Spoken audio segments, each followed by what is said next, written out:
जादुई झरने का अनोखा मेकअप। पूनम शहर में अपने मॉम डैड के साथ रहती थी, लेकिन एक रोड हादसे में उसके मॉम डैड की मृत्यु हो जाती है। मॉम डैड की मृत्यु के बाद पूनम पूरी तरीके से अकेली हो जाती है। जब ये बात पूनम के मामा को पता चलता है तो वो पूनम को लेने शहर आते हैं। दीदी और जीजा के साथ जो हुआ उसका हम सबको बहुत दुख है बिटिया। अब होनी को भला कौन टाल सकता है। कितने सपने लेकर मेरी बहन शहर आई थी, पर पता नहीं उसकी खुशियों को किसकी नजर लग गई। मामा जी, अब मेरा क्या होगा?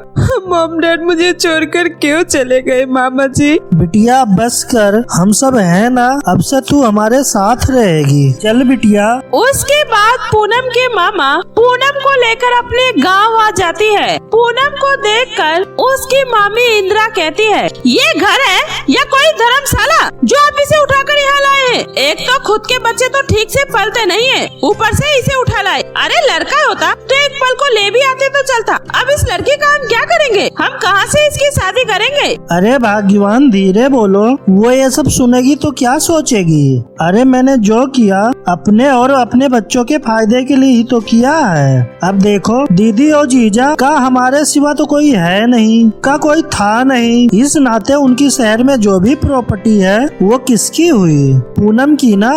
और अगर हम पूनम को यहाँ रखेंगे तो उसकी सारी प्रॉपर्टी हमारी हो जाएगी। शादी का क्या है, कर देंगे किसी गरीब के साथ। क्या? अरे ये तो मैंने सोचा ही नहीं। ठीक है जी, आपने पहली बार जिंदगी में अकल की बात की है। चलो बच्चों जल्दी से आ जाओ और गर्मा गर्म खाना खा लो। उसके बाद सभी बच्चे खाना खाने आ जाते हैं, लेकिन पूनम चुपचाप कोने में बैठी रहती है। तभी इंदिरा कहती है, पूनम बेटिया तुम भी आओ, खाना खा लो। उसके बाद पूनम खाना खाने आती है और खाने को देखकर कहती है, मम्मी ये क्या है? छी, लौकी, ये कौन खाता है? मम्मी मैं ये नहीं खाऊंगी। अरे पूनम बेटिया खाकर देख, बहुत ही टेस्टी है बेटी। नो मामी मैं ये नहीं खाती हूँ। ठीक है, एक काम कर, ये थोड़ी सी मलाई रखी है, तो इस मलाई के साथ रोटी खा ले। नहीं माई नहीं, ये मलाई हम खाएंगे, हम इसको नहीं देंगे। चुप कर चुनिया, वरना कान के नीचे 2 लगाऊंगी। चुपचाप से जो खा रही है वो खा। अगली सुबह इंदिरा सभी बच्चों के लिए चाय और पराठे बनाती है। चलो बच्चों जल्दी से नाश्ता कर लो, स्कूल के लिए देर हो रही है। तभी पूनम भी भागते हुए टेबल पर आकर बैठ जाती है और पराठे को देखकर कहती है, मामी मुझे ये पराठे नहीं खाने हैं। मामी क्या पराठे नहीं खाएगी? फिर क्या खाएगी? मामी मुझे मेरी मम्मी हर सुबह नाश्ते में बटर लगाकर ब्रेड दिया करती थी। अरे बिटिया ये गांव है, यहाँ ये सब नहीं मिलता, यहाँ यही खाना पड़ेगा। ये सुनकर पूनम गुस्से में वहाँ से चली जाती है और पूरे दिन कुछ भी नहीं खाती। ये देखकर रात में इंदिरा अपने पति से गुस्से में कहती है, देखो जी इस लड़की को जहाँ से लेकर आए हो ना वहीं छोड़ कर आओ, मुझसे नहीं झेले जाएंगे इसके ये नखरे। अरे भाग्यवान अब क्या कर दिया उसने? अरे मुझे कल से उसने नचा रखा है, ये नहीं खाऊंगी तो वो नहीं खाऊंगी, ये चाहिए तो मुझे वो चाहिए। अरे भाग्यवान वो शहर में पली बड़ी हुई है, उसे यहाँ के माहौल में ढालने की कोशिश करो और उसके इशारे पे खुद नाचने की जगह उसे अपने इशारों पे नचाओ। उससे तुम अपने घर के सारे काम करवाया करो। अरे मैंने तुम्हें इतनी फ्री में अच्छी नौकरानी लाके दी है, उसका कुछ तो फायदा उठाओ। अरे ये तो मैंने सोचा ही नहीं। अब बस आप देखते जाइए जी कैसे मैं उसे अपने इशारों पर नचाती हूँ। अरे ओ पूनम कहाँ मर गई? जी मामी आपने मुझे बुलाया? हाँ अरे बिटिया मेरे सिर में बहुत तेज दर्द हो रहा है, जाकर मेरे लिए चाय बना दे। और सुन आज घर का सारा काम भी तू ही कर दे। पर मामी जी मुझे तो घर का कोई काम करना आता ही नहीं है। अरे बेटिया आता नहीं है तो सीखना, करेगी तभी तो सीखेगी ना। कल को तेरी शादी होगी तो वहाँ भी तो तुझे ये सब करने होंगे ना। तू चल मैं तुझे सब बताती हूँ। उसके बाद इंदिरा पूनम को खाना कैसे बनाते हैं वो अच्छे से समझाती है और सारा सामान निकाल कर देती है, जिसकी मदद से पूनम खाना बना देती है। अगले दिन इंदिरा पूनम के उठने से पहले ही थोड़ा सा नाश्ता बनाकर अपने बच्चों को स्कूल भेज देती है और खुद भी नाश्ता करने के बाद कमरे में जाकर सो जाती है। जब पूनम सोकर उठती है तो अपनी मामी को सोता देखकर कहती है, मामी जी क्या हुआ, आज भी आपकी तबीयत ठीक नहीं है क्या? मामी जी मैं आपसे ये कह रही थी कि आप मामा जी से बोलकर मेरा भी कॉलेज में एडमिशन करवा दीजिए ना, मैं आगे की पढ़ाई करना चाहती हूँ। मेरे पापा का भी यही सपना था कि मैं आगे की पढ़ाई करूँ। बस अब बहुत हुआ, कभी ये कर दीजिए तो कभी वो कर दीजिए। अरे इस घर में तुम्हें रहने के लिए छत मिला है, इसे ही अपनी गनीमत समझ। एक तो यहाँ मेरी तबीयत खराब है, ऊपर से महारानी को कॉलेज जाने की पड़ी है। अरे तुझे जरा भी हम लोगों की फिक्र नहीं है, जब देखो जब बस अपनी ही गाते रहती हो। सॉरी मामी जी, सॉरी, मुझे आपसे अभी ये सब बातें नहीं बोलनी चाहिए थी। मामी जी बताइए आज खाने में क्या बनाना है? आज घर में राशन नहीं है, इसलिए आज कुछ भी नहीं बनाना, समझी? अब जा यहाँ से। पूनम रोते रोते वहाँ से अपने कमरे में चली जाती है। आज मामी की इस तरह की बेरुखी भरी बातें सुनकर उसे बहुत ही दुख होता है और वो रोते हुए अपने मम्मी पापा को याद करके खूब रोती है और रोते रोते भूखे पेट ही सो जाती है। शाम को उसकी मामी उसे फिर से आवाज देती है, अरे ओ महारानी कहाँ मर गई है? अरे आज दिन में खाना नहीं बना तो क्या इस वक्त भी हमें भूखा ही मारेगी? तभी इंदिरा की बेटी दिया कहती है, अरे माई आज तो राज दरबार में दावत है ना, आज तो हम सब वहाँ जाने वाले हैं। हम सब नहीं, सिर्फ तुम दोनों को जाना है। अब जा और जाकर पार्लर में अच्छे से तैयार होकर आ जा। और हाँ तू सुन पूनम, तू जाकर झरने से पानी भरकर सारे बर्तन में पानी भरकर घर का सारा काम कर ले। तब तक मैं बाजार से आ रही हूँ, मेरे आने से पहले घर का सारा काम हो जाना चाहिए। उसके बाद पूनम मटका लेकर झरने पर पानी भरने चली जाती है। तभी पूनम के हाथ से अचानक से मटका छूट जाता है और मटका पानी में बह जाता है। हे भगवान ये क्या हो गया? अब मैं मामी को क्या जवाब दूंगी? अब तो मामी फिर से मुझ पर गुस्सा करेंगी। अब मैं क्या करूं? माँ, पापा, आप दोनों मुझे क्यों अकेला छोड़कर चले गए? देखो तो आपके बिना मेरी क्या हालत हो गई है। अब तो माँ भी मुझसे प्यार नहीं करती। पता नहीं कुछ दिनों से उन्हें क्या हुआ है, वो मुझसे ठीक से बात भी नहीं करती और मुझसे घर का सारा काम करवाती है। माँ मुझे आपकी बहुत याद आ रही है माँ। तभी अचानक से वो झरना बोल पड़ती है, पूनम ऐसे रोते नहीं, तुम एक बहुत ही अच्छी और सच्ची इंसान हो। तुम्हारी माँ भी बहुत ही सच्ची महिला थी, इसलिए उनके किए गए उपकार से खुश होकर मैं तुम्हें ये जादुई मेकअप दे रही हूँ। तुम्हें मेकअप का बहुत शौक है ना? हाँ, पर ये बात आपको कैसे पता? और आप कौन है? पूनम मैं जादुई झरना हूँ। मैं सदियों से हर परोपकारी इंसान की मदद करते आई हूँ। ये लो, ये जादुई मेकअप है। पर जादुई झरना, भला इसमें जादुई मेकअप का क्या ही करूँगी? हम मुझे मेकअप का कोई शौक नहीं है। पूनम आज रात भानपुर के राजा शीश प्रकाश अपने बेटे राजकुमार ध्वज प्रकाश के लिए एक सभा का आयोजन किया है। उसमें उन्होंने गांव की सभी लड़कियों को बुलाया है। आज तुम भी इस मेकअप को लगाकर उस सभा में जाना। राजकुमार ध्वज प्रकाश तुम्हें ही पसंद करेंगे। जाओ बेटी, राजकुमार तुम्हारा ही इंतजार कर रहे हैं और ऊपर स्वर्ग में बैठी तुम्हारी माँ की भी यही इच्छा है। तुम्हारे जीवन का सारा दुख अब दूर होने वाला है बेटी। अगर माँ की यही इच्छा है तो मैं वहाँ जरूर जाऊंगी। उसके बाद पूनम भागते हुए घर आती है। पूनम के आने से पहले ही उसकी मामी और उसकी दोनों बेटी उस सभा में जा चुकी थी। पूनम भी जल्दी से उस मेकअप को अपने चेहरे पर लगाती है। उस मेकअप को लगाते ही एक बहुत ही अद्भुत चमत्कार होता है और पूनम बहुत ही खूबसूरत सी राजकुमारी में बदल जाती है। और उसके बाद पूनम भी उस समारोह में जाती है। उसके समारोह में जाते ही हर किसी की नजर सिर्फ और सिर्फ उस पे ही टिकी होती है और जैसे ही राजकुमार ध्वज प्रकाश उसे देखते हैं, वो उसे देखते ही पसंद कर लेते हैं और फिर बड़े ही धूमधाम से दोनों की शादी हो जाती है और उसके मामा और मामी हाथ मलते रह जाते हैं। सोने और मिट्टी की जादुई रसोई। सरोजनी और सरिता दोनों बड़े घर की अमीर बेटी थी। दोनों सगी बहनें थी। जहाँ सरोजनी को महंगी महंगी चीजों का शौक था, वहीं सरिता विनम्र और दयालु स्वभाव की थी। एक दिन सरोजनी बाजार जा रही थी, तभी वहाँ एक गरीब भिखारिन आती है और उससे कहती है, बेटी मेरी मदद कर दे बेटी, मेरे घर में मेरा बेटा बीमार है, मुझे कुछ पैसे दे दे बेटी, भगवान तुझे खूब तरक्की देगा, मुझ गरीब की तुझे दुआ लगेगी, भगवान के लिए मेरी मदद कर दे बेटी। ए भिखारी दूर हट, तेरी हिम्मत कैसे हुई मुझे छूने की? तेरी हैसियत तो मेरे सामने खड़े होने की भी नहीं है, चल निकल यहाँ से। तेरा बेटा मरे या तू, मुझे उससे कोई फर्क नहीं पड़ता, चल भाग यहाँ से। इतना कहकर सरोजनी उसे धक्के देकर वहाँ से चली जाती है और वो भिखारिन वहीं बैठकर रोने लगती है। थोड़ी देर बाद वहीं पर सरिता आती है और वो उस भिखारिन को रोता देखकर उसके पास जाती है और उससे उसके रोने का कारण पूछती है। क्या बताऊं बेटी, हम गरीबों का कोई नहीं बेटी, मेरा बेटा बहुत बीमार है, घर में खाने के लिए कुछ भी नहीं है, अगर तुम मेरी थोड़ी सी मदद कर दोगी तो तुम्हारी बहुत मेहरबानी होगी बेटी। थोड़ी नहीं, मैं आपकी पूरी मदद करूंगी। आपका बेटा कहाँ है? चलिए सबसे पहले हम उसे लेकर हॉस्पिटल चलते हैं। उसके बाद सरिता उस लड़के का अच्छे हॉस्पिटल में इलाज करवाती है और उसके ठीक हो जाने के बाद उसकी माँ को अपने पॉकेट मनी के जोड़े हुए सारे पैसे दे देती है ताकि वो अपना कोई बिजनेस करके आगे का जीवन अच्छे से गुजार सके। बदले में वो भिखारिन सरिता को खूब दुआएं देती है। ऐसे ही दिन बीत रहे थे। सरिता और सरोजनी अपने अपने पसंद के लड़कों से शादी करती है। सरोजनी जिसे पसंद करती है वो बहुत ही बड़े बिजनेसमैन का इकलौता बेटा होता है। वहीं सरिता एक गरीब लड़के से शादी करती है।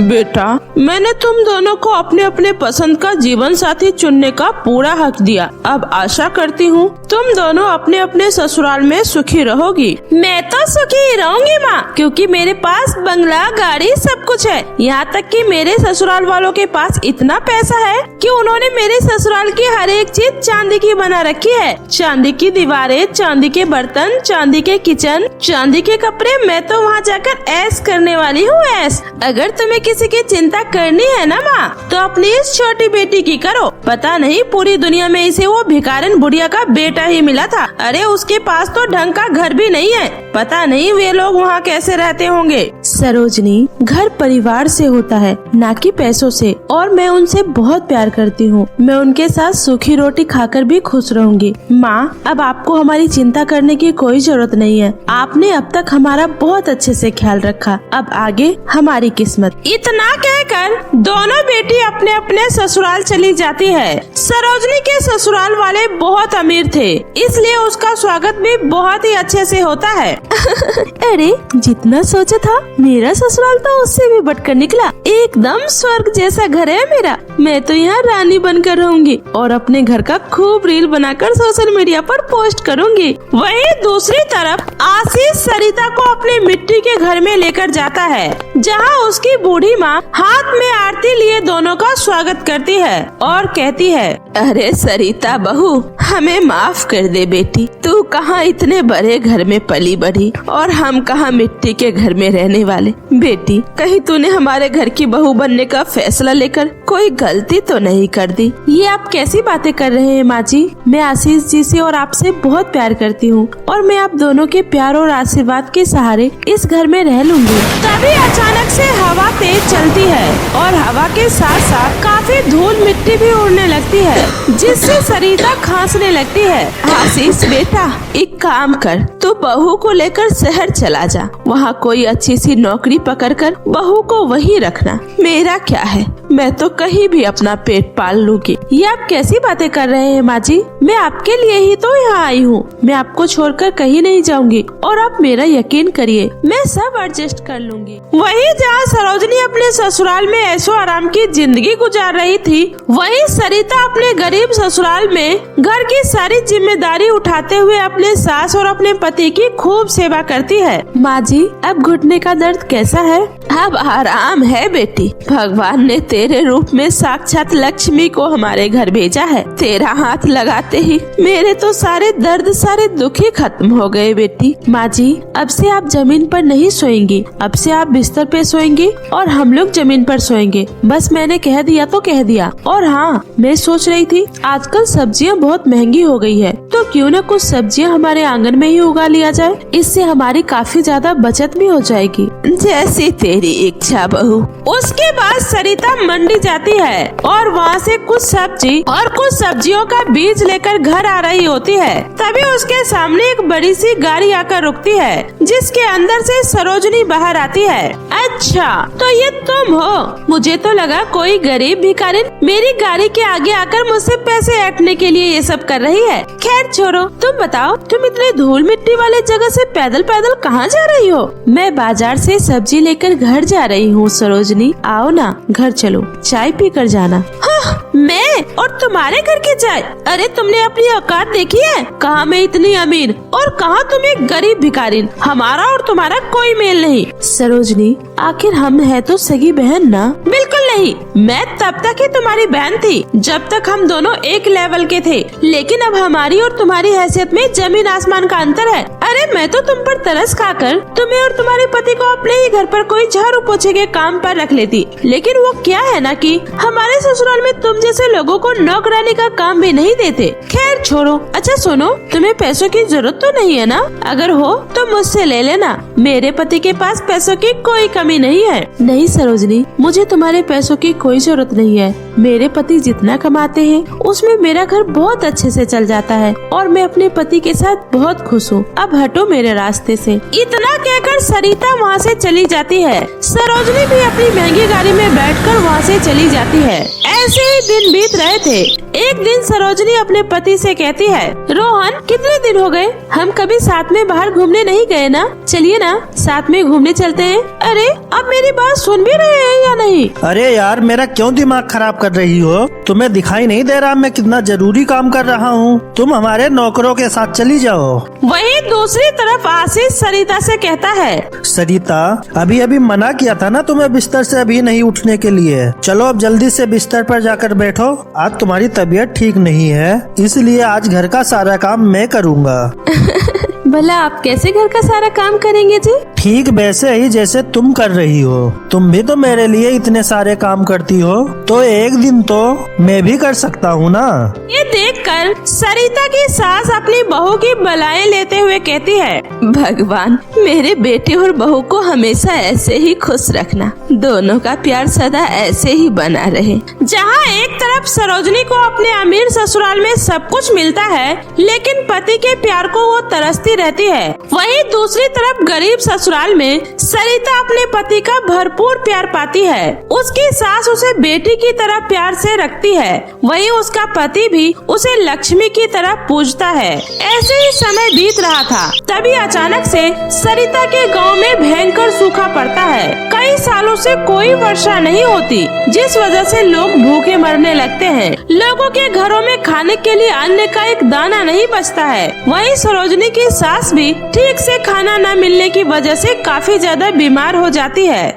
कुछ समझ में नहीं आ रहा सरिता, क्या करूं? ना जाने हमारे गांव को किसकी नजर लग गई। 2 सालों की मेहनत पानी में चली गई। अब तो घर में खाने के लिए अन्न का एक दाना भी नहीं है। आप चिंता मत कीजिए जी, सब ठीक हो जाएगा। सरिता, आज मैं काम के चक्कर में दूसरे राज्य जा रहा हूँ। शायद मुझे वहाँ कुछ काम मिल जाए, तो वहीं से आते हुए कुछ राशन ले आऊँगा। ठीक है जी। पानी पीकर आशीष काम की तलाश में निकल पड़ता है। इधर सास की बिगड़ती तबीयत को देखकर सरिता अपनी बहन सरोजनी के घर जाती है। सरोजनी, सरोजनी। गायब जी, कौन है जो इतना तेज तेज चिल्ला रहा है? मैम साहब, ये खुद को आपकी बहन बता रही है। ठीक है, उसे अंदर आने दो। तो आखिर तुम्हें आज अपनी गलती का एहसास हो ही गया।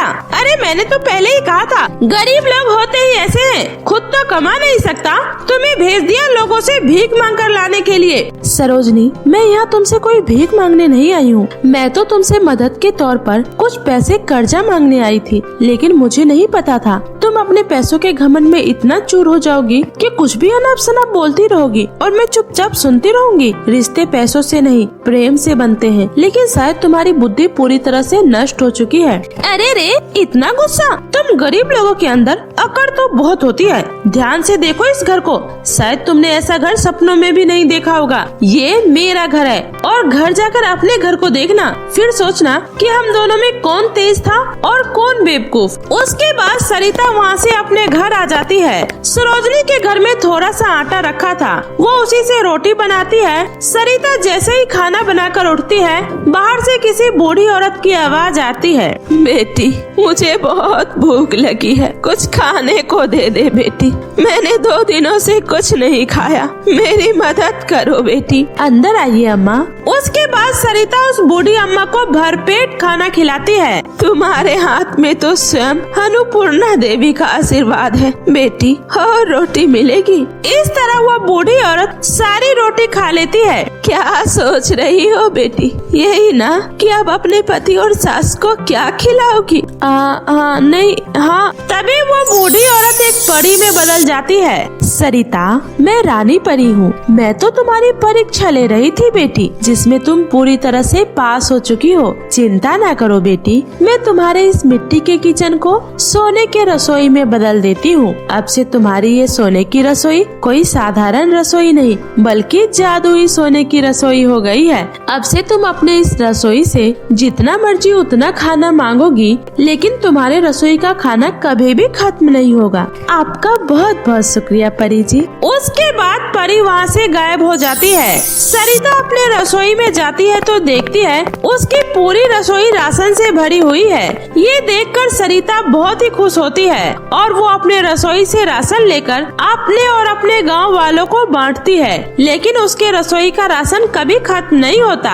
अब सरिता की जिंदगी में किसी भी तरह की कोई कमी नहीं होती। उसकी जिंदगी की सबसे बड़ी दिक्कत खाने की थी, जो परी के वरदान की वजह से पूरी तरह से दूर हो चुकी थी। अब वे लोग गरीब लोगों को खाना बांटने के साथ साथ शहरों में खाना डिलीवरी करने का काम करने लगते हैं। सरिता के रसोई का खाना इतना स्वादिष्ट होता है कि जो एक बार उस खाने को मंगाकर खा लेता है, वो बार बार उस खाने को खाता है। देखते ही देखते सरिता बहुत ही ज्यादा अमीर हो जाती है और उसके जादुई सोने की रसोई की चर्चा दूर दूर तक होने लगती है। ऐसे ही कई साल बीत जाते हैं। ऐसे ही एक दिन सरिता के घर रोते रोते सरोजनी आती है।